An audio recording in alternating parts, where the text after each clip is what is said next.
looks of things, everybody left in a hurry. Yeah, look at this. Look at that.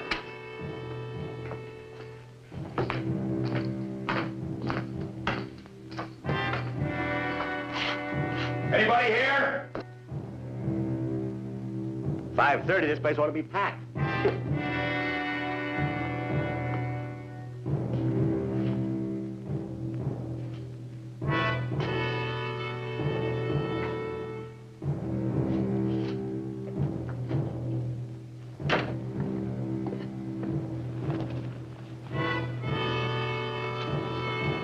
Looks like there'd be at least one horse tied up to all these hitch racks, don't it? Place is like a ghost town.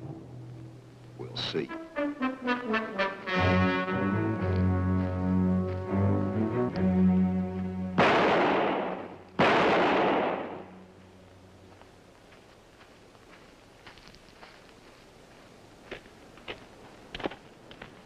Coop, a town just don't get up and move out halfway through a plate of ham and eggs, does it? This town did, Charlie. What do you think it was, Coop? Indians? No. There'd be signs of a fight or something. Well, it's too late to get back to the wagon train tonight, and we need the supplies, too. We'll just have to stay overnight. Let's water the horses. I'd feel a lot better if I knew what happened to all the people around here. Don't like the idea of some Indian scalping me in my sleep. I got a lot to lose, you know. There's no Indians around here, Charlie. There hadn't been for over 30 years. Well, I hope you're right.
Stands perfectly.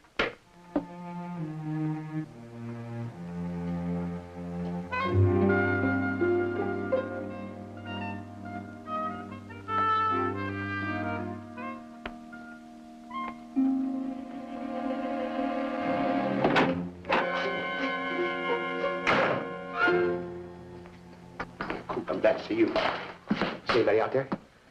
No, not a soul. Every man, woman, and child's gone. Seems like they left right in the middle of everything. Like they were scared away, maybe. Scared away, huh? Have any idea who scared them? No, I don't. Did you find any food around here? There must be a kitchen in the back. I looked in the kitchen upstairs, too. Not a bit of food around here, not a bit. Well, there's some beans in a wagon across the street. Go get them. Don't you think it's too hot to eat, Coop? It's not too bad, Charlie. You'll be comfortable in a half an hour or so. Coop, I've been meaning to talk to you about this. You get a little flabby around the waist. It's starchy food, that's what it is. Too much starch. Charlie, I'm hungry. Now go get those beans. Coop, you wouldn't like those old cold beans. They're mushy and messy and everything else. Hey, how about the ham and eggs that fella left? They're clean. I'll get you some ketchup. Charlie! Yeah. You're not trying to tell me you're afraid to go outside in the dark, are you? Afraid? Who's afraid? No, there's nothing out there. There's nothing. I know that. Nothing to be afraid of at all. Nothing at all. Then get going. I know that.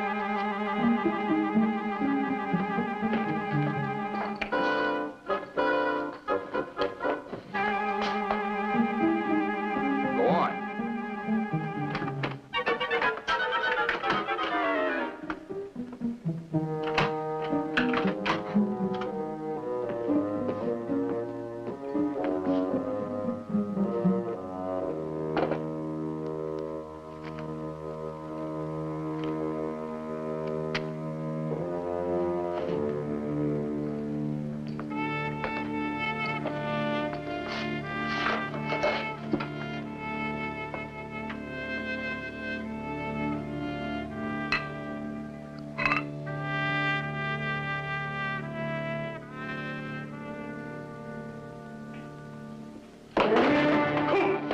said, the whole town's been massacred. Indians out there.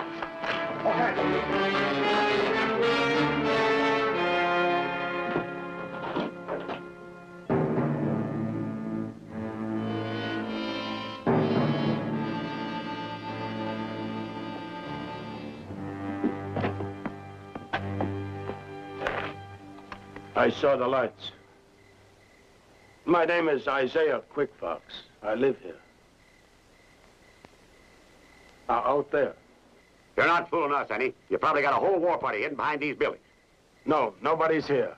Only us. Where is everybody? They went to another town, 20 miles away. How come? They're afraid. Afraid of what?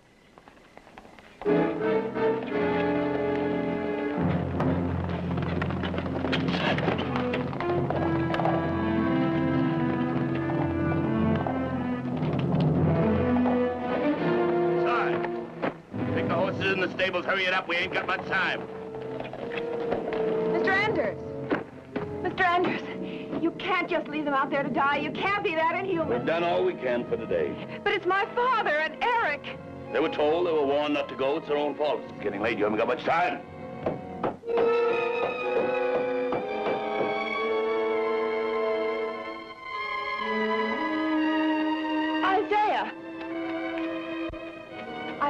Isaiah, we've got to do something. You've got to bring these men and come with me. No, Miss Kate, not in the night. But It is not safe. I can't leave my father out there. He'll die. Please help me find them. You live here. You know these hills. No, not us, ma'am. We just rode in. That's right. We're strangers. Eric will find him. Eric will take care of him. It's them. They've come back.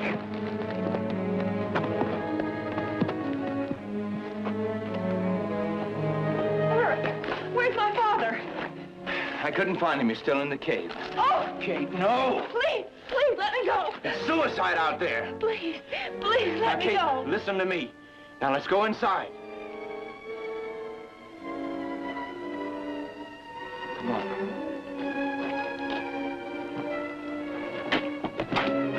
I'll see to the horses.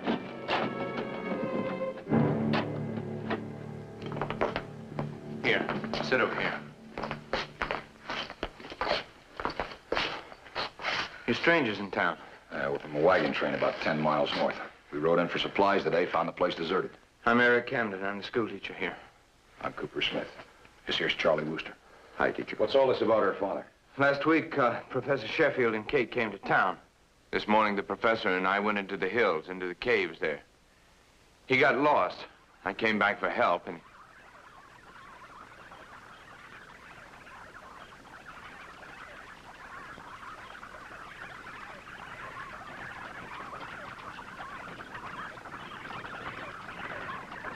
What's that?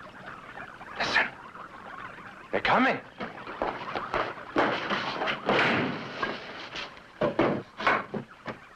Listen.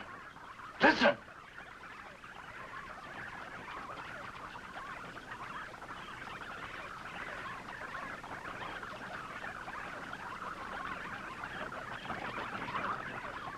That sounds like bats. Flying bats. There's millions of them attacking the town. What do you mean, attacking? Blood. They feed on blood. Ow! Ow! My father's in their cave with them. Ow! Ow!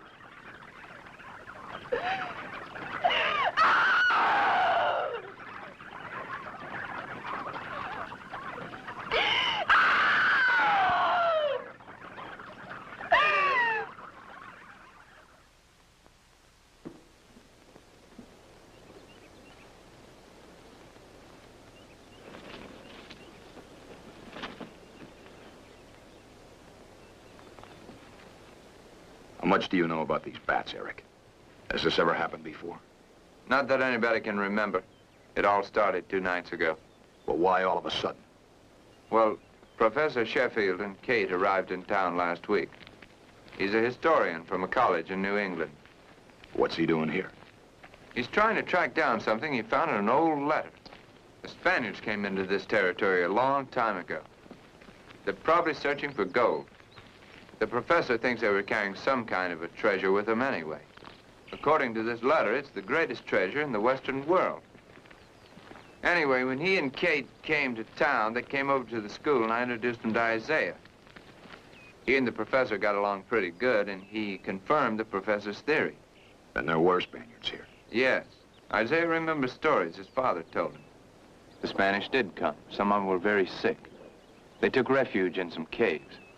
Well, there was a landslide, and they were sealed in forever. Day before yesterday, Isaiah took us to where his father said the entrance was. We dynamited it, and, well, that night, those demons swarmed down upon the town. But didn't Isaiah know about the bats? He figured that sealed up for so long in there, they'd died. That night, he ran all through the streets, shouting, telling the people about the bats, that they fed on blood. Well, nobody believed him, but after that first night, well, it was pretty horrible. It was worse than last night, even. I don't blame anybody for leaving. And knowing about the bats, the professor still went into the cave. Yes, and I went with him yesterday afternoon. He said there was nothing to fear from them in the daylight, that they slept while it was light. He told me to stay outside the cave and collect some rock samples for him. Later on, when he didn't come out, I went in looking for him. I couldn't find him, so I came back here for help. Bert Enders and Cy Fawcett had come back to the store for some food. When I told them what happened, they rode out that way with me. But halfway there, they realized they wouldn't make it back by night if they continued, so they came back. You saw for yourself how frightened they were last night. Eric, help!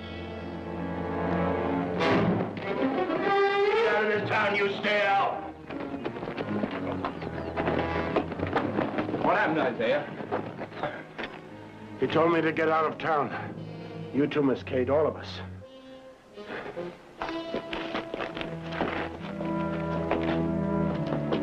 Mr. Anders? Mr. Anders, Isaiah tells me you want us to leave town. That would be better for all concerned, miss. But my father's lost in a cave back in those hills, and I have to find him. Then go find him. I need your help. For what? To save somebody who's done this to my town? He didn't know. But he knew. He knew all along what was in that cave. And he used your father to help blow it open, knowing what would happen to us. He's been waiting all these years to get his revenge. Revenge? Revenge for what? Revenge against me. Because I got here when there was nothing but Injuns, his kind, all over. Red devils would sooner put an arrow through you, your women folk, your children, as they would to eat and drink. They didn't scare me off. I stood my ground. Now, those early men, they turned and ran, but not me. I fought back. I cleaned this place out. I made it a decent place for people to move in and settle down. That's what he wants to get back at me for. Because I made it a fit place for white folk to live in. If this was a decent town with decent men in it, you'd help me find my father. For why? He's dead now, anyway. Maybe not, mister. From what Eric tells me, you never went in those caves yesterday. So how do you know there's not a chance he's still alive? In that cave with those vampires? What do you know about that cave? Maybe there's a place the professor could have hidden. Believe me, he's dead. You know, you seem awful eager to think that. Why? You wouldn't be scared to go in there, would you? I ain't afraid of anything. Good. Then you'll go with us. Ah, wait a minute. You may be fool enough to go in there for no reason, but not me. And he ain't either. Let him answer. I'll go. Oh, sure. I'll bet he'll go. He'll lead you in there, and he'll run off and leave you to the bats. That's a chance we're gonna have to take. Glad to hear there's at least one man in this town. Let's go, Isaiah.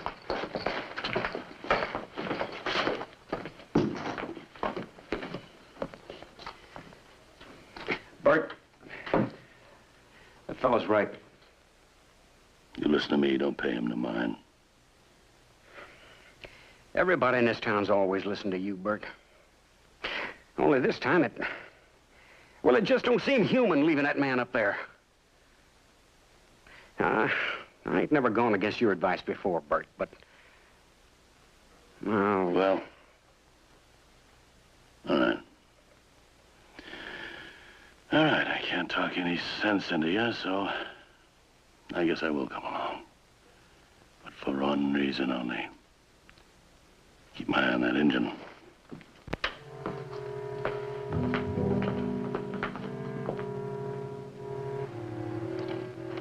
Hold up, Charlie.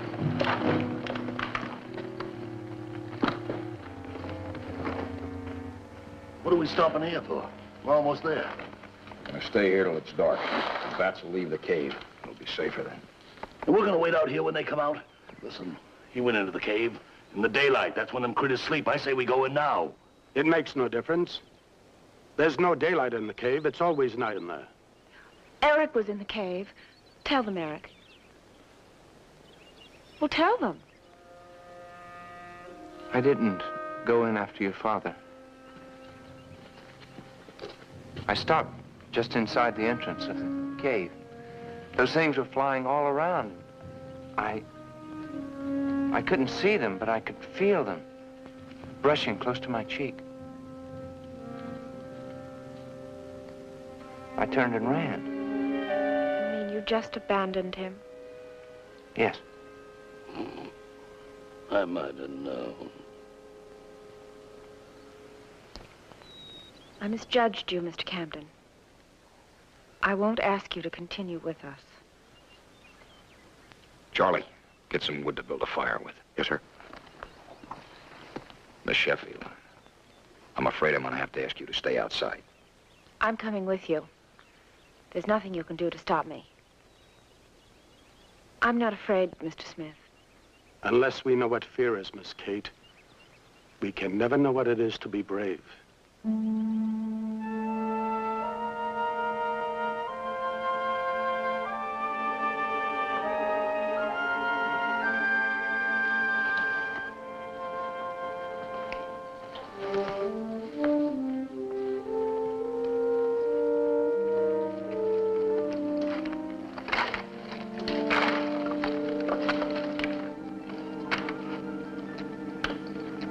Isaiah told me about that cave and them bats.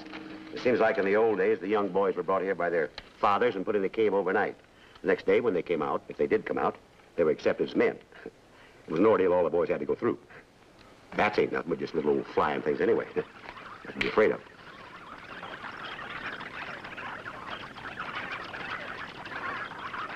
All right, Enders, light the fire. Here they come.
thought you said they'd all be out of the cave. Keep your voice down. Isaiah said they'd be out. You believed him? The torch will protect you.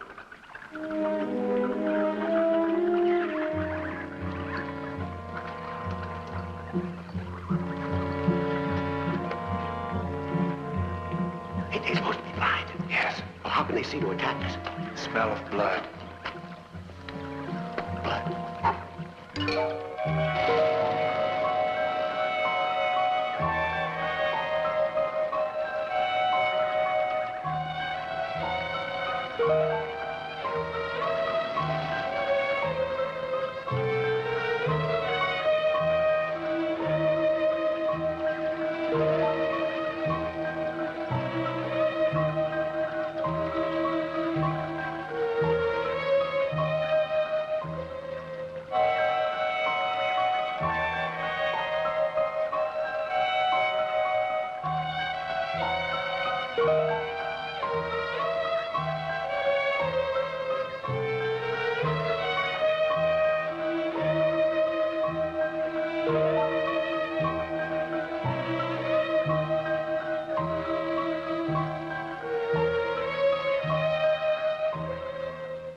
Careful you don't step on any loose rocks.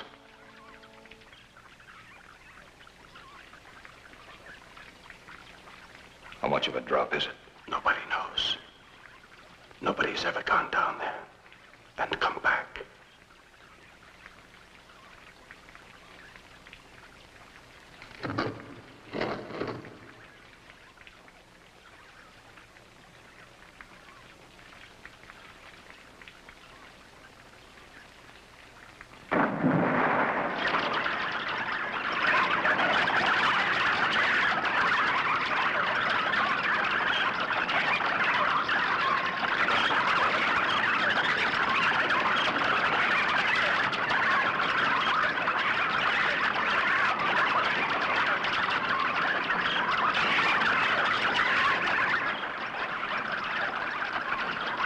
You asked me. Your father never got any farther than this.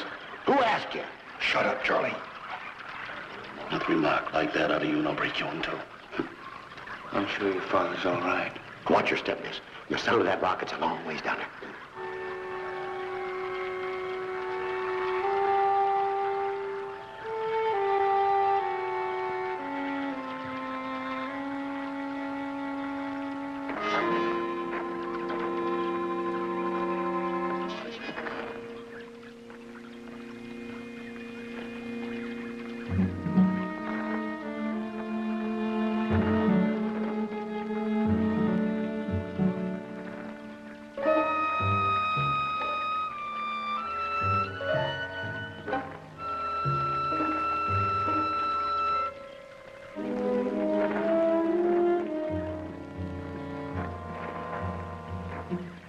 How much further does this ledge go?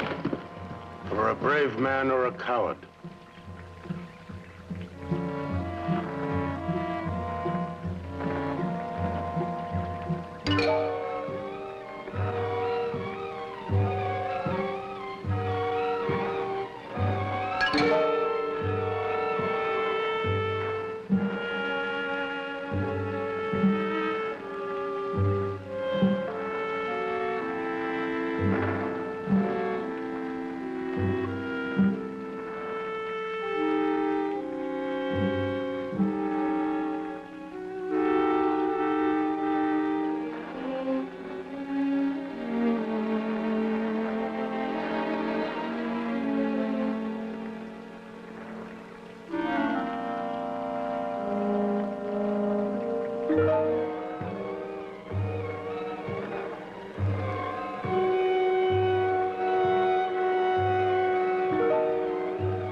You all right, Bert?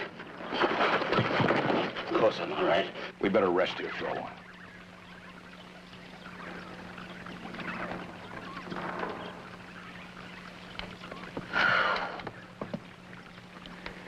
Don't you think you ought to go back?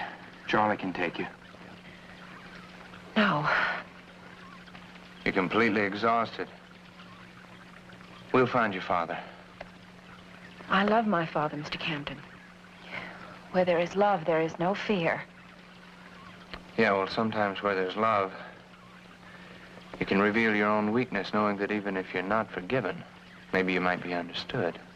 I never met a brave man that didn't own up to being scared once in a while. Only a fool claims to be brave all the time, you know. Or a liar.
Sit over here.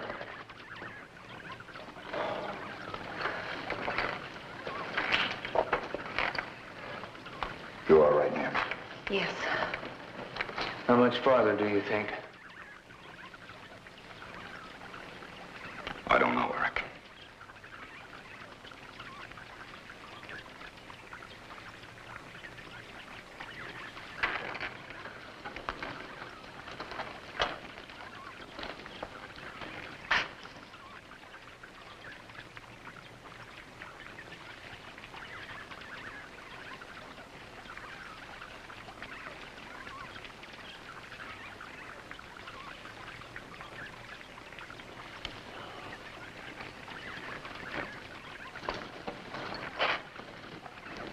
I say it. For your own good, you better keep an eye on Enders.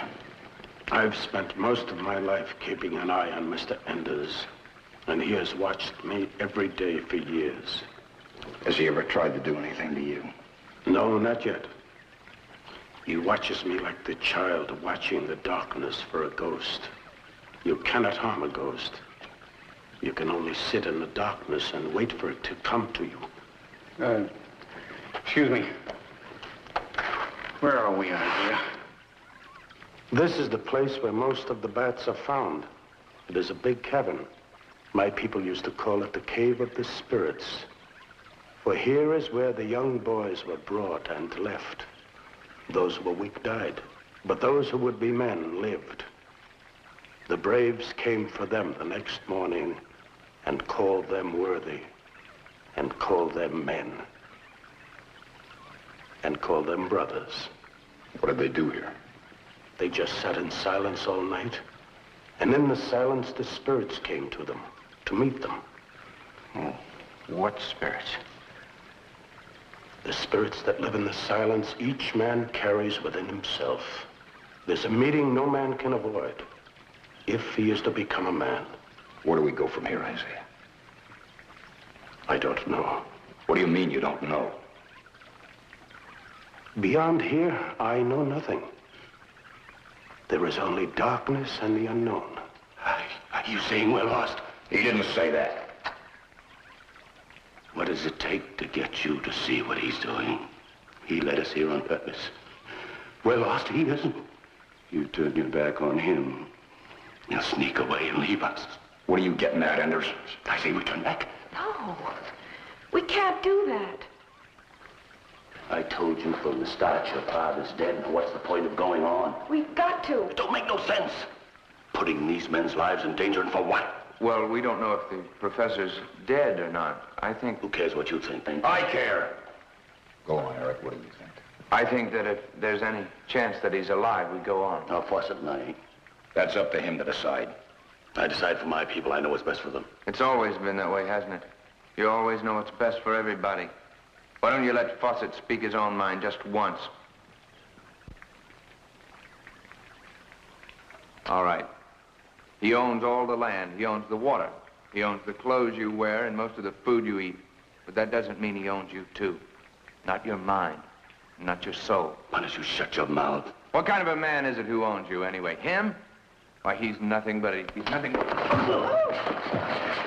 You two got something to settle. You wait till we get outside.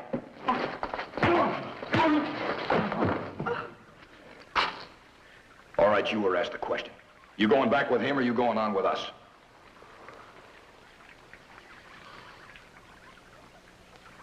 I'm coming with you.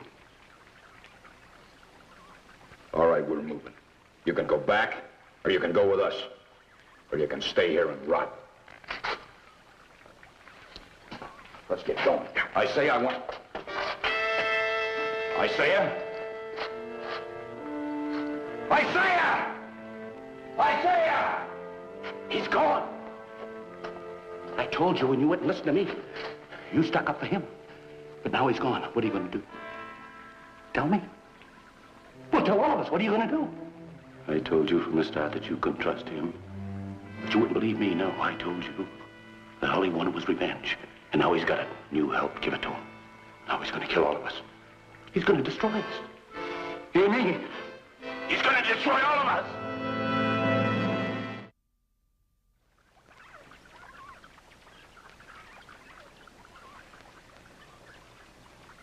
I had such a funny notion a moment ago.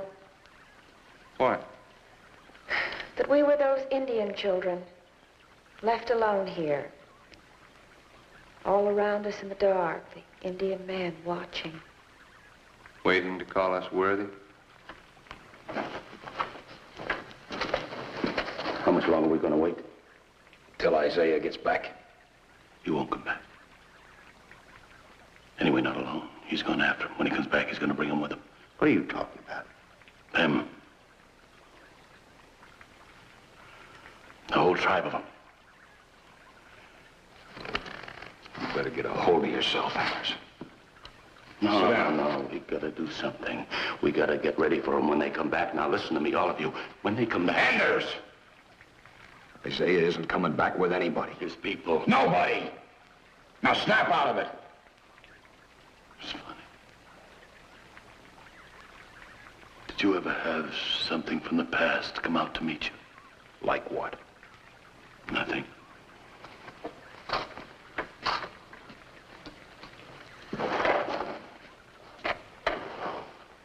It's just a memory. I guess. It's nothing. I'm all right.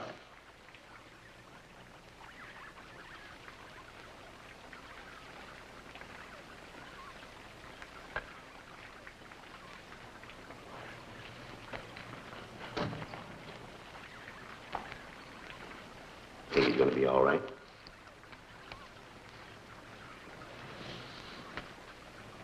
No, Charlie. Something that Isaiah said is beginning to make sense now. What's that? Something about a man having to face himself and then going mad. The spirit that lives in the silence that each man carries within him. What's that? Must be daylight outside. Bats are coming back from town. They won't come in here, will they? I don't know.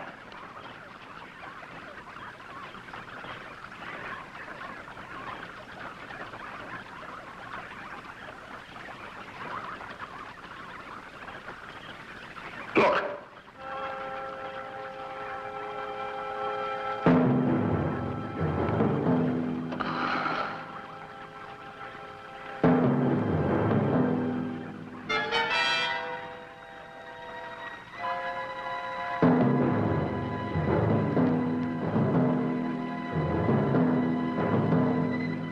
Grab him. He's their chief. We've got to hold him if we want a chance. Oh, come on, grab him. Don't you understand? He's brought the whole tribe with him. Listen. They won't dare attack us if we hold him. I have come with my people to make our peace with you, Bert Enders. Don't you believe him? Listen, hear that?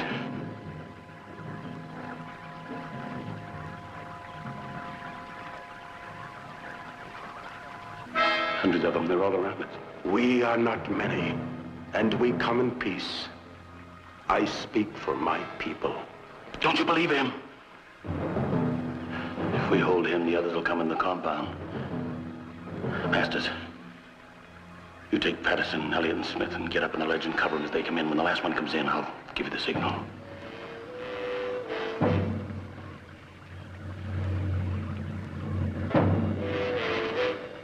When I give you the signal.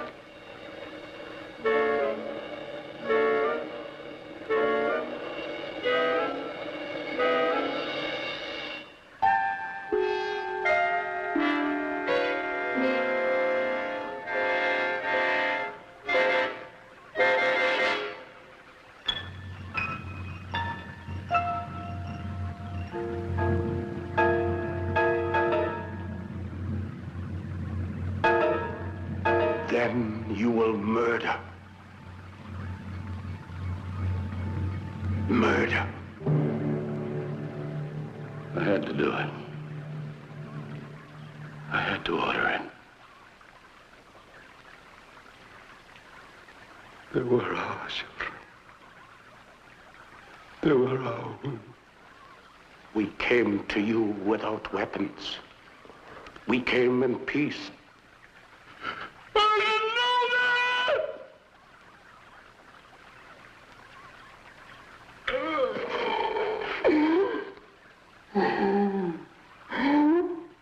when you found out, you had to hide it. You had to silence even our women, our children, to bury forever your secret.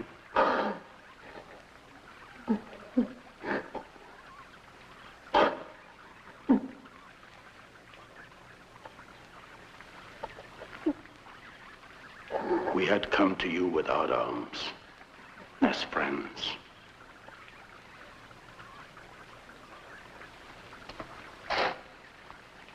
It is morning now. We had better leave. But what about my father? I'll lead you to him. I know where he is. It'll only take about another hour. You knew where he was. You knew all the time. I have always known the way.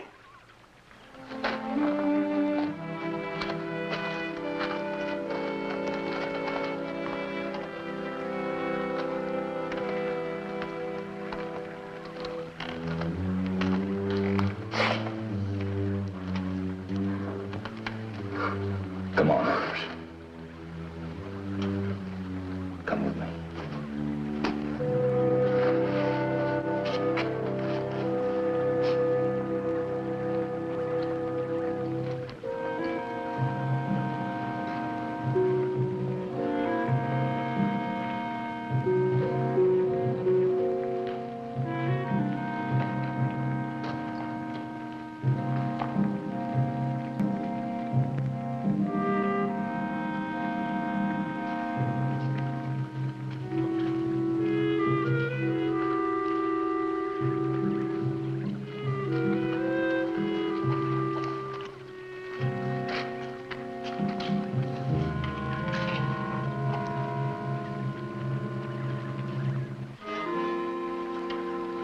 He is there.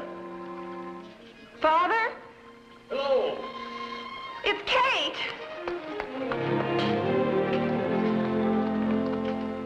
Now, Kate, don't fret. I'm perfectly all right.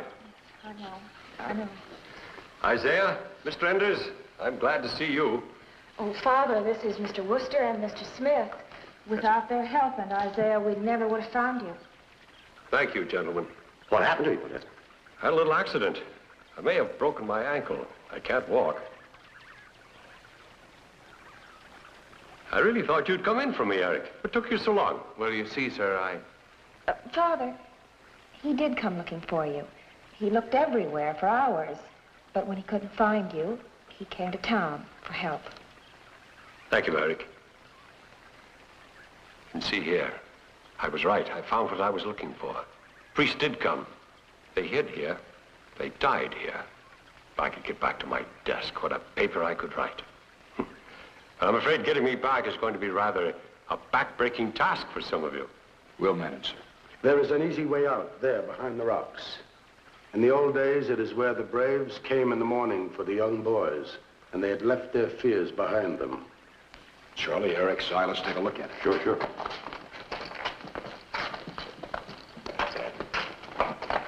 Grab one of these, sir. Isaiah, I suppose we'd better leave that here. No, this treasure's been hidden here too long. The town needs it. My people never disturbed it, but I think it should be yours now. Enders, take this treasure for you and your people. It is the greatest gift ever brought into the West.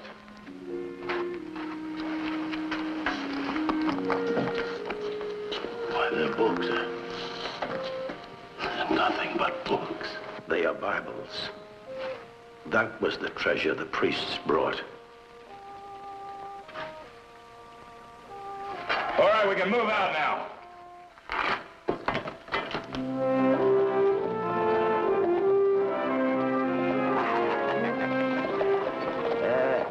Coop, I was just thinking, when we get back to that wagon train and try to explain to Mr. Quist why we were so late with these supplies, I kind of got a feeling he's not going to believe us. Then we won't tell him. Won't tell him? After all we went through?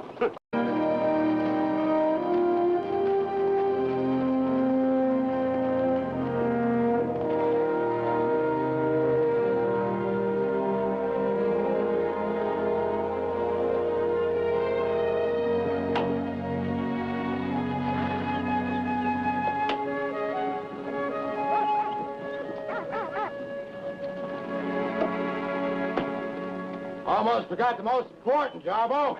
Mail. I wasn't going to let you forget it, John. Marie. Here's a little something to comfort you through the passes. That's kind of you, Jarbo. Real kindness. And here's a little reading material to comfort the spirit. Oh. Real kindness, Jarbo. On your way back through, we'll have a little discussion about it. You be good to yourself, Jarbo. You too. So long, Charlie. Bye-bye. Take care of that jug now. I will. Well, I guess I better get that shoe sloop. They've been out of sleeping for a week, you know. And how would you know that? Well, everybody in town knows that. Sure, everybody.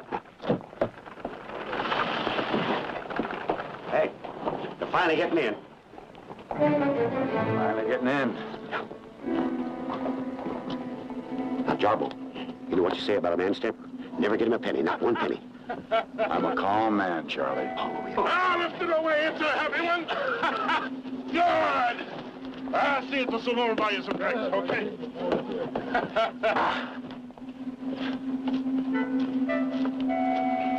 Well, you didn't grow no uglier, Jarbo. Just a mite more grim around the mouth. Marcus, Edgar? Had a fair spring of trapping working those low canyons up north. I've been hearing about you boys up that way. Anything left of that Cheyenne camp? What Cheyenne camp be that, Jarbo? Well, the one where you, ran off the braves and got their women drunk. But we didn't burn down no camp on purpose, Jarbo. That was pure act of God, like they say, when Edgar dragged a fire inside a teepee. That's for laying at the Almighty's door, the burning of that camp. You aiming to tussle us, Jarbo? I'm aiming to teach you the right and wrong of abusing them poor people.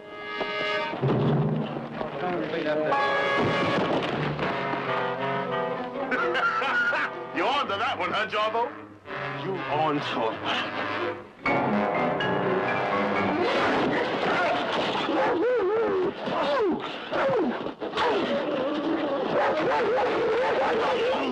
Wait till I get loose. I'll help you, brother.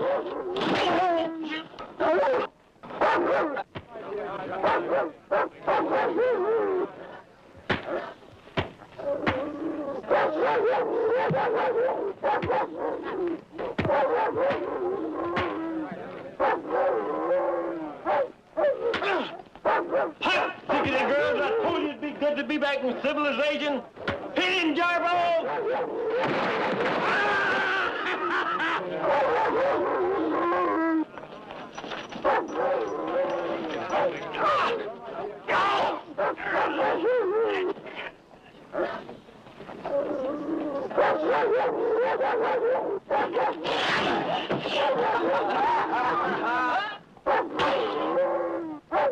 Not yet. Hold it.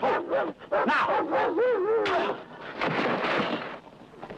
Glad to see you be gentle, Jarbo, here. All right. Pick up your trappings. Get inside. Sure, Jarbo. Sure. Man without boots must be in a pretty bad way.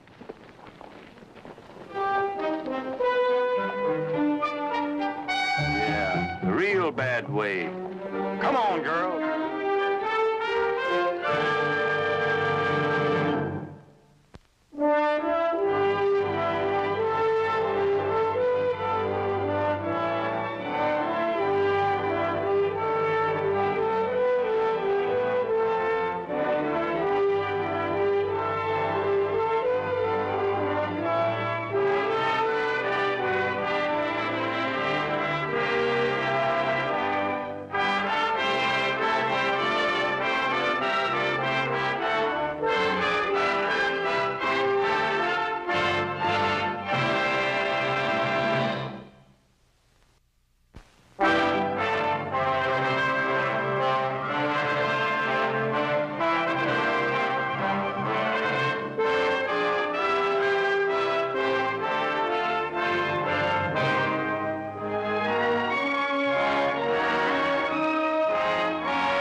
I'm assuming you still want me to buy your trappings.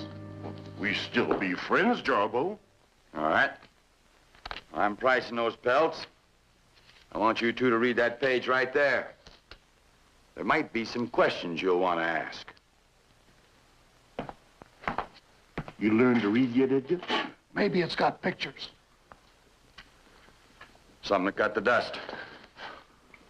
Thank you, Jarbo. You're welcome.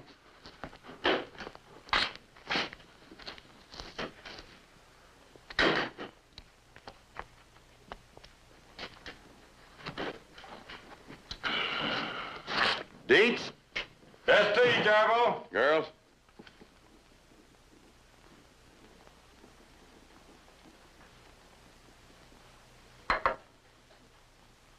Been a long time since I've seen anybody come in here without a pair of boots to his name. I got some pretty quick Indians around here. Caught you fall asleep, eh? Yep, kidding an old man. I, make those furs at $300. Real fair, Jarbo. Just mark it for us. This be our first trade. Put it on the books. Makes you feel kind of good being treated fair, doesn't it? Well, it says right here on this page, you treat people the way you want to get treated, and that way everybody feels good. Now, one of these days, you boys may be in trouble, need help real bad. Who'd you like to show up? Somebody following a book? Or somebody like you two? You got a point, Jarbo. And I'll make it even stronger. The next time I hear you boys tearing up a Ute or a Cheyenne camp, you're gonna tussle me right to the finish. Sure, Jarbo. You promise, sure. No more trouble. Need a steak bad now, I take it. You take it right, mister. $20 of gold. Top of that, you get a horse. Good milk cow. And a welcome mat sitting at my place for Sunday suppers. That sounds all right. What's it for? Take your pick. Dowry, as they call it, goes along. You Mormon faith? Huh? Marry both of them and double everything. Smile, girls. My daughters. Kind of take after them all, being round and plump. But they're the warmest-hearted gals this side of the Missouri. Of course, I ain't claiming they're beauties. But a woman grows on you when the cold weather sets in. I might throw in a pair of boots. Suppose I put a saddle on that horse. All told, make a mighty fine steak. No offense, mister, but I'm just not in a marrying frame of mind right now. Well, let me know if you change your mind. Mr. Jarbo, them's my furs. You price them, mark them down. We'll be back to do some trading after we pitch camp. All right, Deets, fine. We'll get out of here and get some good food. All feel better. That old man better raise his ante. Two girls ain't getting any younger. He's a well-meaning man, trying to find them husbands. Being well-meaning, I don't choose to laugh at him. That's the beginning of a lecture. You can forget it. Your shoulders are a bit broader, but your head doesn't sound like it developed any. You know, you ought to save that sermon for those two Utes who made off with my horse and supplies. Don't blame a poor starving Indian for taking things laying around loose. It's your fault for tempting them. No more blame a child for taking candy within reach. You know, Jarbo, your philosophy could stand some overhauling. You're still hanging horse thieves. You haven't said what you were doing up this way. Well, heading back into the hills as soon as I can put together a steak again. What story are you riding with this time? Mountain of silver or a river of gold? You can mark me down for boots and socks for now. I make it a point not to extend credit to empty-headed boys making it on pure gall.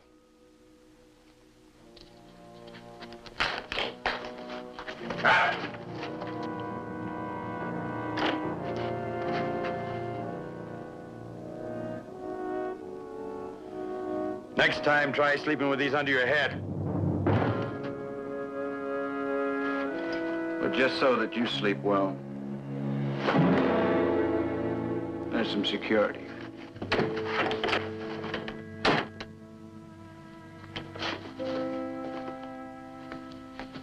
You could not trust him for boots? It's not the boots, Marie. That's Adam. Your brother.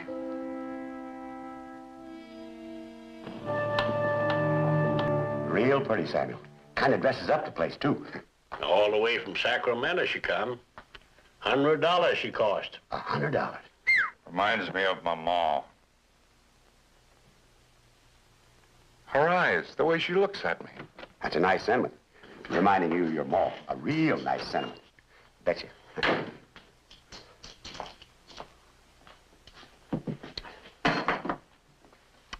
Whiskey? What else you got? Just whiskey. Why'd you ask? Just being sociable. You're a stranger here, I take it. That really warms you up inside, don't it? Could pass for horse liniment. Yeah, I guess you could use it, Ed, but I'd advise cutting it first. What did you say your name was? I didn't. I was just being sociable like Samuel here. That's all. Sociable.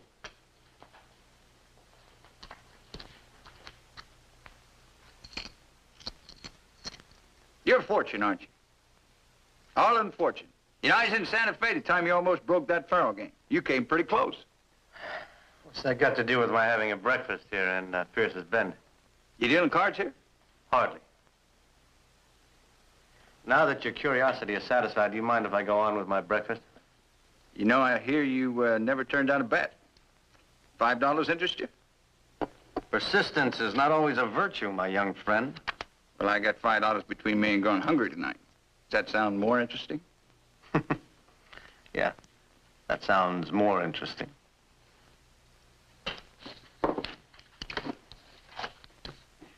Now, my $5, you draw higher than an 8.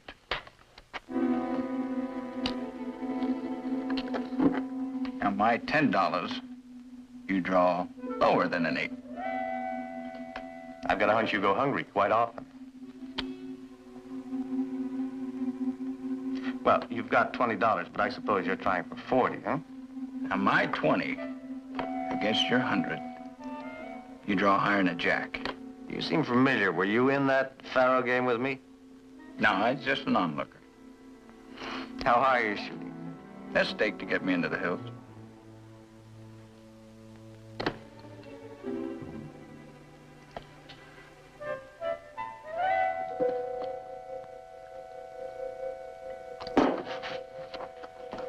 Say, your dinner's on me. Thanks. You came up from Santa Fe with $5 in your pocket and a prayer that you'd be staked? No, I came through that South Pass with $300 worth of supplies. There's a couple Indians around here that much the richer for it. Thanks for the bill. Charlie. Yes, sir. Young fella, do you know? Well, I don't know as I do, Mr. Fortune, but there's something about him that makes me think we'd met. Something about him. I don't know what it is.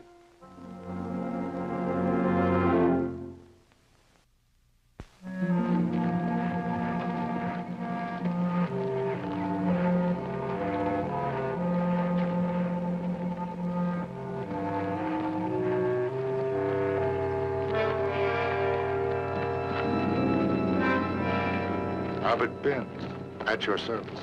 That's my horse. $100 and he's yours. Brad, bring him up here, huh?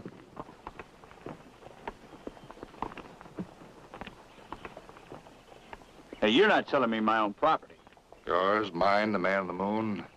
Just a heap of words, young fella. Bill of sale's what counts.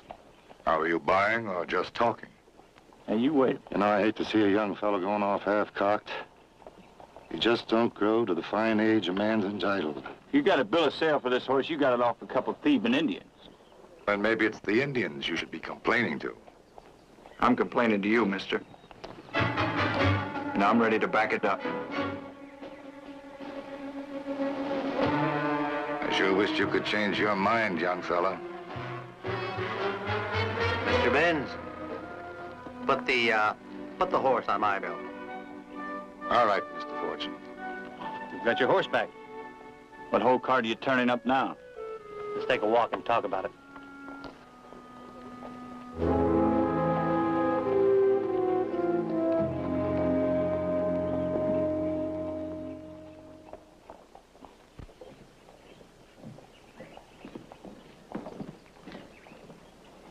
Well, it didn't take long for two of a kind to get together.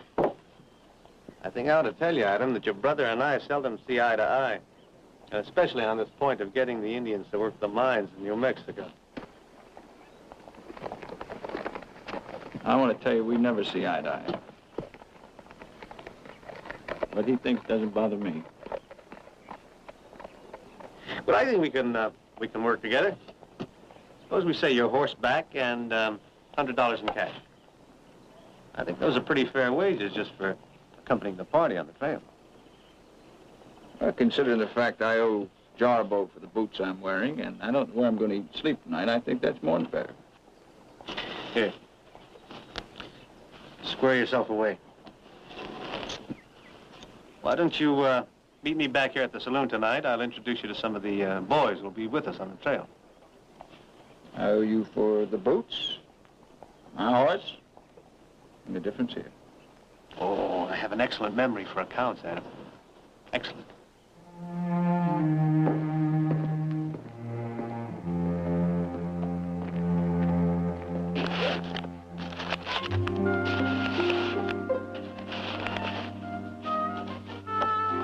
Your mark?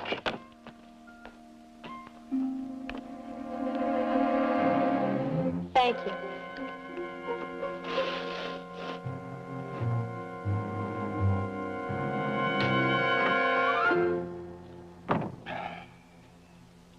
Oh, I guess before I start putting these things away, a little nap might be in order, huh? You have broken your promise. Promise? What promise? I will smell your breath. You'll do no such thing. What you better do is read the good book. That part about taking a man's word. You mean you did not have a drink? There's no excuse to doubt a man's word, none whatsoever. None at all. Oh, customer. Take care of the customer. I got work to do.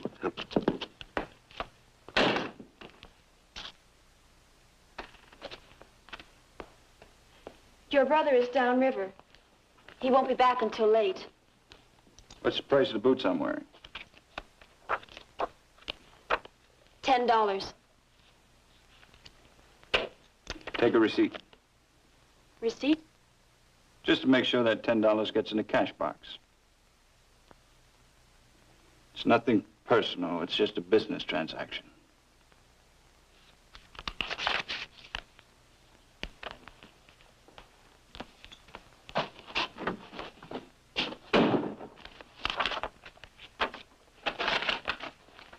Just a minute, Mr. Pierce. I will take a receipt also.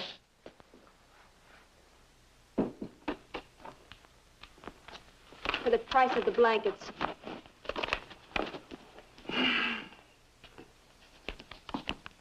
Pierce, huh? Adam? Yeah. I should have guessed it. Nothing personal. Sorry, it's been a bad day.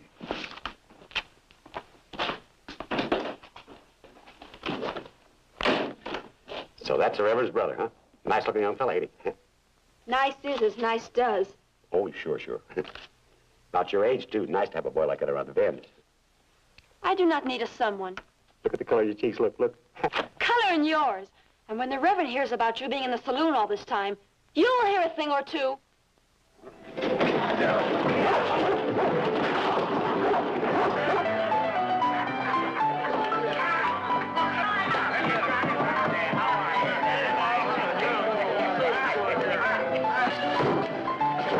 Clyde handle everything south of the pass. They get the Indians onto the line. We'll be responsible north of the pass for all subsequent shipments.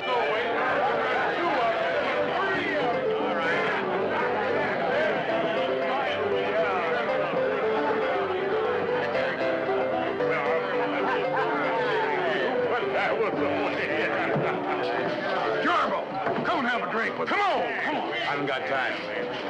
Old timer.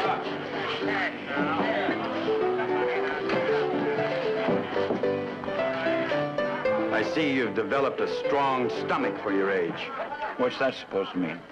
When your name is Pierce and you entered the slave trade, news travels fast in the Bend.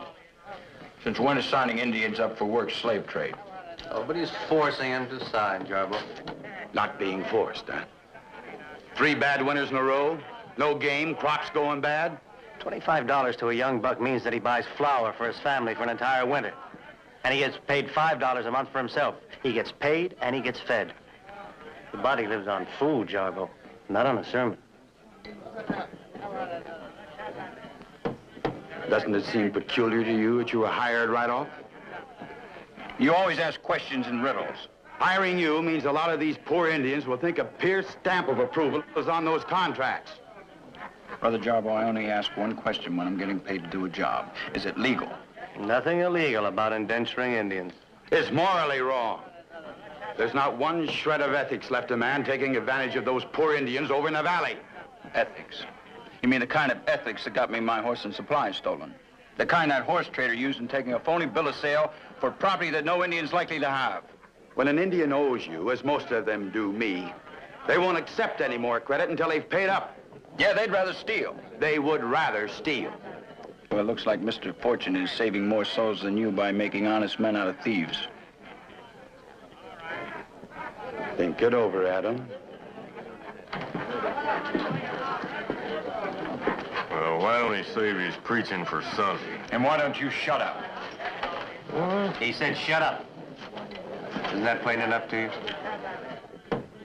You know, Adam, I really admire your brother. I just don't seem to have the temperament to wait on the great beyond for my rewards. Just or unjust.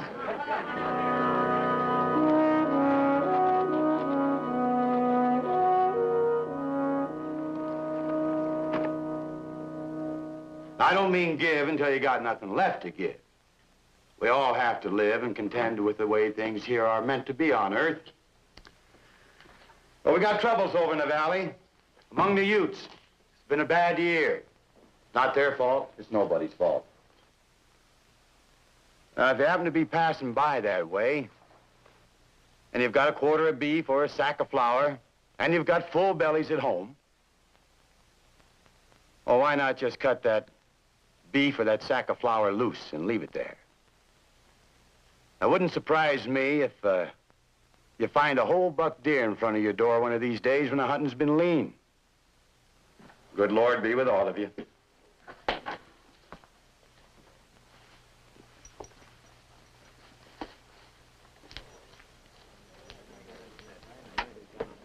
that how you get them in here?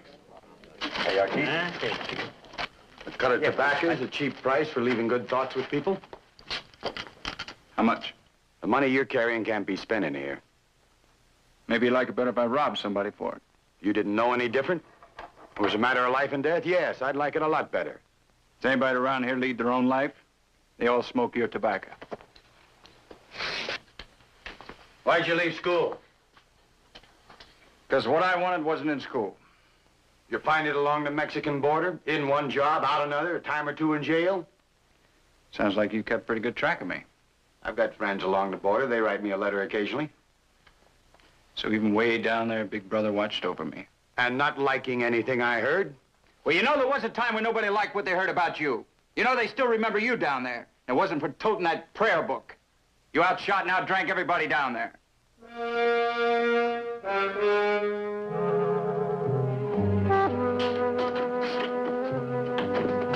Brother should not fight a brother. He's just a little misguided, Reverend. Nice boy, but just misguided, you know, a little bit.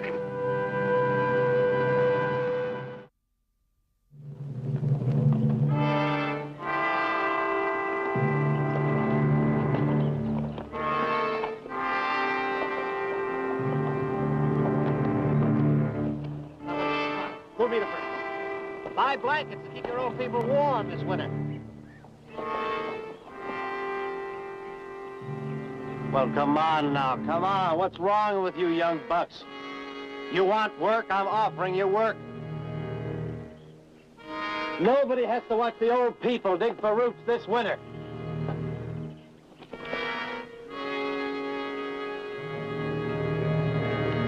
$25 in silver takes care of your old people. I'm offering you 2 years of steady work, good food, Good pay.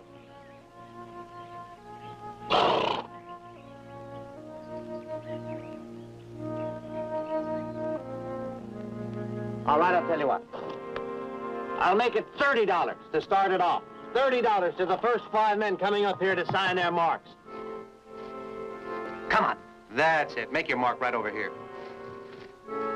30 silver dollars. Come on, make your mark. Come on now, take the pencil and make your mark right down here. Come on, make your mark.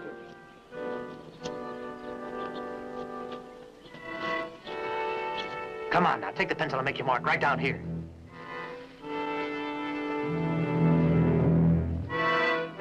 All right, who's gonna be next? $30. Come on now, buy blankets for your old people. Keep them warm this winter.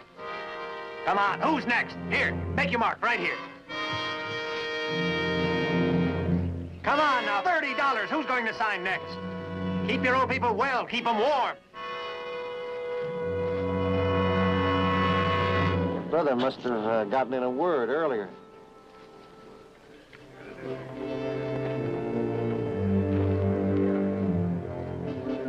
Come on, who's next for $30 before I cut the price back to $25? Mr. Pierce here will sign you on. Mr. Pierce will sign you on. That's right, come on up here, make your mark. $30. That's right, make your mark. You don't need me hanging around anymore. Come on, who's next? Who's next? $30, sign right there.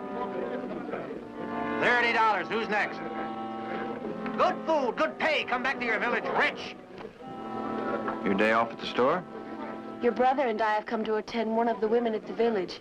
She is having difficulty in giving birth. Don't tell me Brother Jarbo's a doctor around here, too. That's right, come on up here, make your mark. Who's next for $30? Wood is needed for the fire. $30 in your hand, make your mark.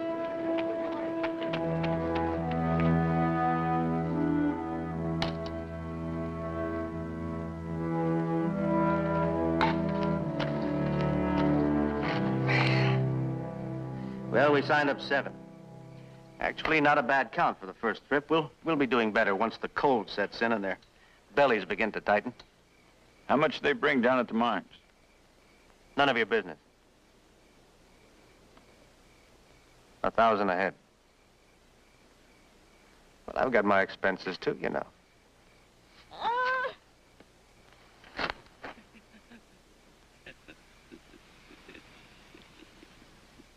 What's going on in there? Indian woman having a baby. Jarbo's with her. 20 years ago, that woman probably would have had her baby out in the fields and there'd be no problem. Now they've got diseases they never even heard of 20 years ago. That's where your brother Jarbo and I differ on this indenturing business. He says the Indian is happiest in its natural state, so let's keep him that way. But I say that the time is coming when the Indian will labor like the rest of us and live like the rest of us, making dollars for his efforts, turning those dollars into food. Well, Clyde and Grant. Sign up to Utes, keep all the profits for themselves. When an Indian makes his mark on a piece of paper, he'll go through with whatever he's signing. But he needs a familiar face to back up that paper. Or a name he can trust. That's like Jarbo said. Name Pierce is a stamp of approval. Adam, use what tools you have. God-given, earth-given, or whatever you fashion for yourself to make a better life. Now, look, I'll never cheat a man, never. On the other hand, I won't stop him from outwitting himself. This valley might be good for over 100 head a year. Now, maybe we could work out something. You could be in charge of taking them south. Yep. My aim's a stake for the hills. And a mature viewpoint.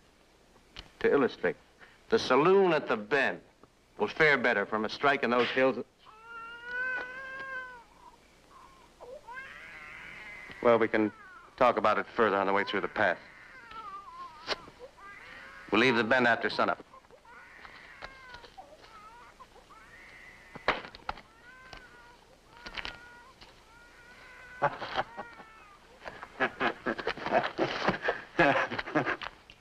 Why are you still hanging around? Well, I started feeding this fire, and then I got curious how it would turn out in there. I always get a kick out of a youngster squalling his way into the world. It kind of proves to me, I guess, a divine wisdom. Or call it by any name you like. Still another mouth to feed. We need that new generation to carry on with whatever reason we were sent here for.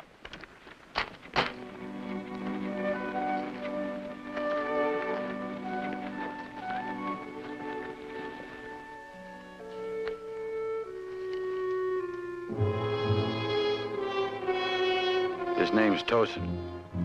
He's a kid brother of the woman inside. He's Sheba, her uncle.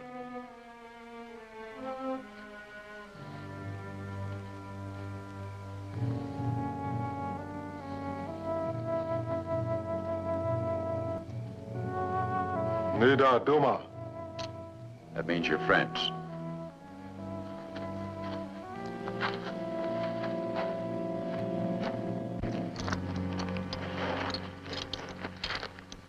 They know you're my brother.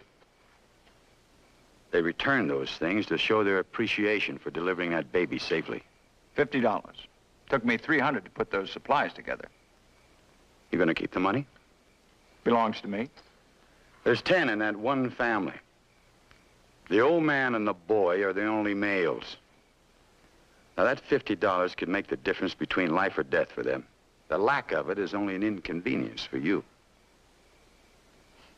You know, I said your philosophy could stand some overhauling. But when it comes to thieves, you're incredible. We were talking about someone giving someone else a gift. Now, only a stupid man or a child would accept someone else's life as a gift. You know, Jarbo, I don't ever think we're going to see eye to eye. Adam, the name of Pierce means something at the Bend. If you take that money, don't come back unless you're ready to prove you're a better man than I am. Because I'll be out to prove you don't deserve the name of Pierce. Brother Jarbo, I'm at the age where I go where I please.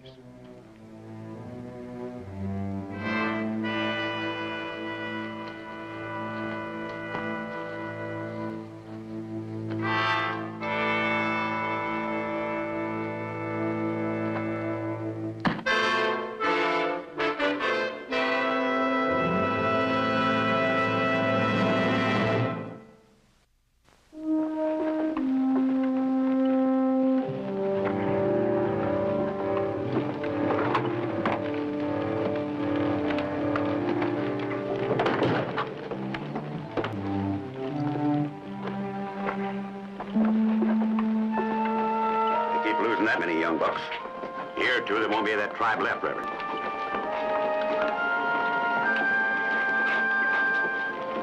Late siders. I think we can get started now.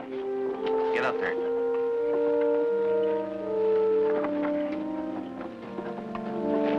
They don't belong with us. One's a boy, the other's an old man. There'll be suitable jobs for them at the mine.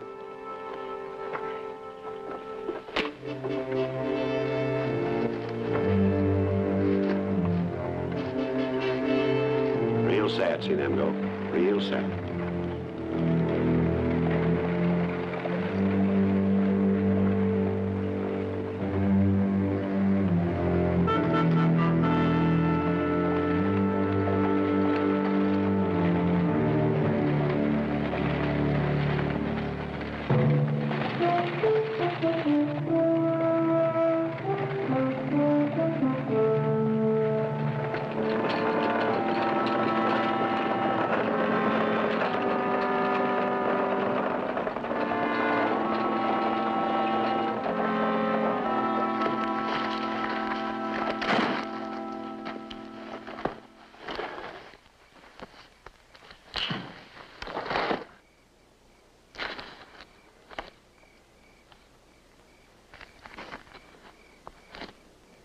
Beginning to suspect you're not overly enthusiastic about the indenturing business. It bothers me. A man selling a piece of his life for a handful of dollars. They also get paid each month. $5. Paid 5, owe 10 to the company store. What do you mean, owe 10? They can live on the meals provided for them. They leave the job with money in their pockets. It depends on the individual. Don't take them long to get a taste for red eye, though. You mean it's fixed so that they never leave the mines? What they do after 2 years is entirely of their own making. If they're in debt, they stay on to work it off, just as you and I must work. If they're too old, too sick, they're cast off to fend for themselves again, even as you and I. They're not the same as you and me. They have to take what's offered to them. And it's never very much.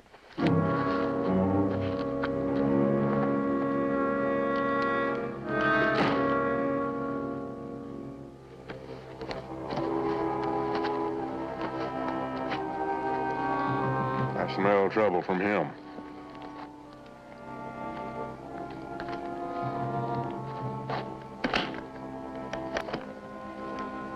He's a lot more like Jarbo than he realizes.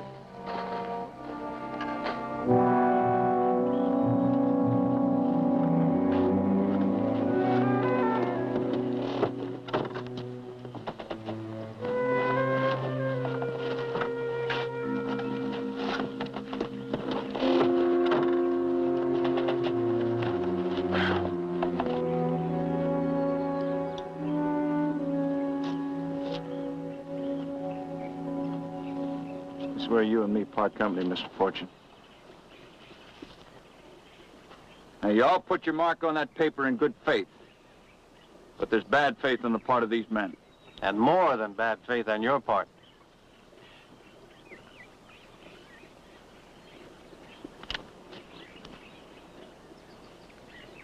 Now, you'll be working in those mines for the rest of your lives. That wasn't part of your agreement, so you're free to go. Go back to your valley. Well, come on, beat it. Get out of here. That's a long speech for a man who's holding an empty gun. I must say I was a bit envious of anybody who could sleep so soundly. Pierce's Puritan conscience.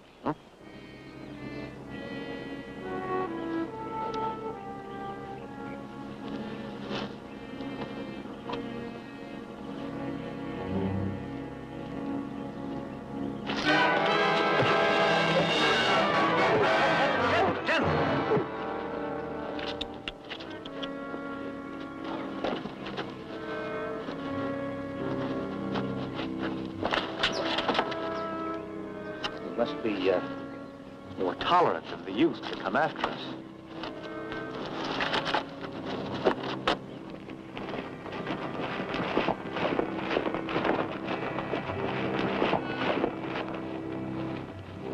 Jarbo? Charlie? You'll have to excuse us for making up our minds this late. We figured it'd be a good idea to outlaw this indenture business. There's nothing unlawful about taking Indians south for work, Jarbo. Well, that depends, I'd say, on what local laws you run across. Being as we're kind of making them up as we go along at the bend, we came to the decision that something smells in these parts. You haven't the right to make up any laws you please. Oh, I have to admit it's a little high-handed. But until such time as they send marshals into this territory, the council will call the turns. Now, you come in mighty light to be talking law. Well, now, put those guns away. Well, they ain't got a gun between them.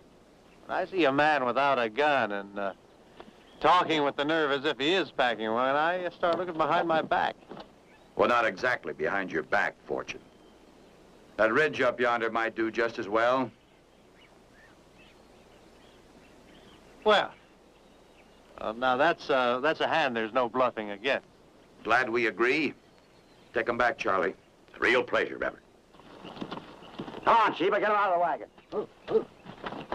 Adam, you take that trail south. When you grow up and become a man and have a mind to know where you're going, you can come back. And not before.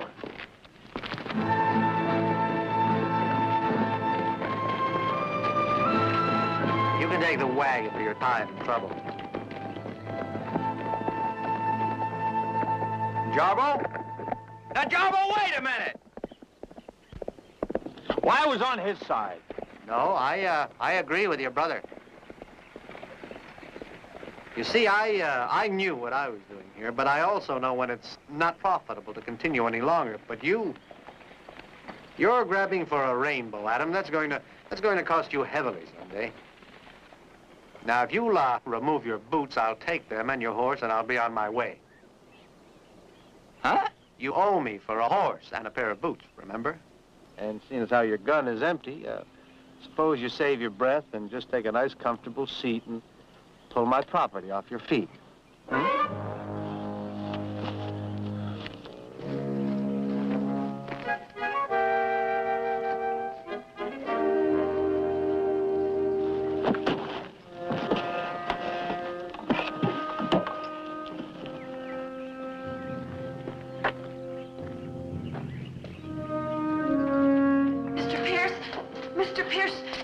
He's not coming back.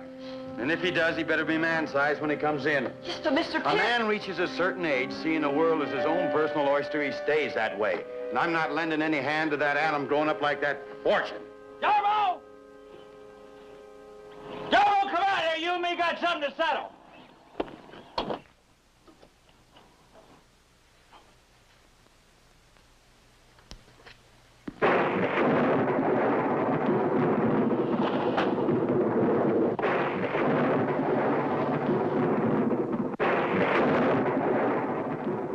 There's only one thing we've got to settle. You not being man enough to stay in these parts. Well, we might as well do that right now.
Thanks for sending the boots over.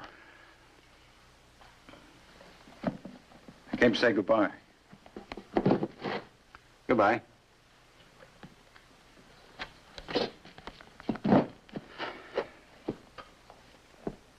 Been trying to make it on my own. Thought that was important. That's why I left school. Why I've been drifting and not writing. I wanted to meet you on equal terms. Do the things you did. Be like you. Like you say, not much of a man.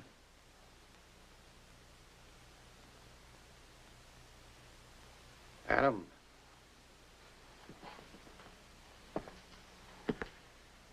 Everybody needs someone, sometime, for something. Now, your needing me is nothing to be ashamed of. The same as me knowing I have a kinship with you gives me strength. I have a powerful love for you, Adam. You stood by me in the low times. You putting it that way, Jarbo? I don't know what to say. Why, there's no future in chasing rainbows, boy. Well, the bend of the river isn't the end of the frontier, Adam. It's the beginning. Right over the old one, that's right. Bring your end up. Willie, your end over this way a little. There'll be a joy in watching things grow. Adam, well, I see you made it back this way all right, hmm? You settling here? Well, I got to thinking, and I circled back. Samuel over there sold me his place at a reasonable price. Seems there are a couple of broken windows and a broken door. And he'll stay on, handle the drinking end for me, and I'll handle the odd end. Odd end? You mean the crooked end? Used boots aren't fetching much these days, Adam. Your horse is stable over there whenever you've got a mind to ride him. Maybe I'll have a job sometime that you can fill for me, and you can work off what you owe me that way. Well, that sounds agreeable. Jarbo? Don't you listen to no job offers from him. Let me tell you about my store. There's no future in chasing a pot of gold, Adam. A store is a solid thing. People in the Bend will be builders. The whole world come passing through here. Being a part of it will stay with you, kind of give you a solid hold on this country of ours. You know, everybody's got their dreams, Adam.